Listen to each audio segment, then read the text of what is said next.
संपूर्ण महाराष्ट्रामध्ये क्राईम हा वाढलेला आहे हे मी म्हणत नाहीये. सरकारी डेटा म्हणतोय की महाराष्ट्रात प्रचंड क्राईम वाढला आहे. हा केंद्राचा जो रिपोर्ट असतो त्याच्यात दिसते.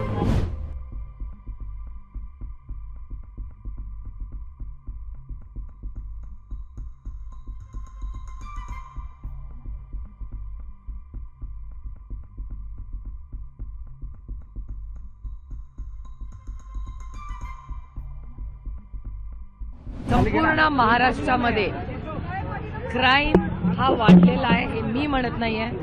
सरकारी डेटा म्हणतोय की महाराष्ट्रात प्रचंड क्राईम वाढला आहे. हा केंद्राचा जो रिपोर्ट असतो त्याच्यात दिसते.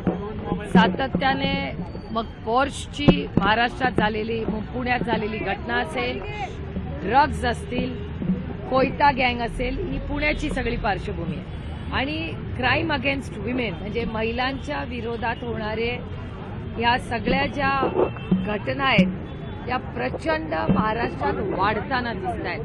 मी बदलापूरला आणि महाराष्ट्रात किंवा देशात कुठेही अशी जी घटना होते त्याचा जाहीर निषेध एक समाज म्हणून आपण सगळे करतो.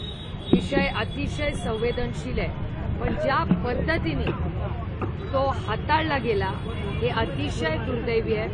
काल जेव्हा लोक रस्त्यावर उतरले तेव्हा या सरकारला जाग आली आणि तुम्ही बघा की या सगळ्या घटनांमध्ये एकीकडे 200 कोटी रुपये खर्च करून हे सरकार फक्त जाहिरातबाजी, इलेक्शन म्हणजे लोकसभेच्या इलेक्शन नंतर त्यांना त्यांच्या बहिणी लाडक्या झाल्या एकतर, आणि त्यानंतर 200 कोटी रुपये खर्च करून त्यांनी जाहिराती केलेल्या आहेत संपूर्ण महाराष्ट्रात 1500 रुपये देऊन लाडकी बहीण योजनेचा. तुमच्या सगळ्यांच्या चॅनलवर काल मी पाहिलं एका महिलेची वेदना.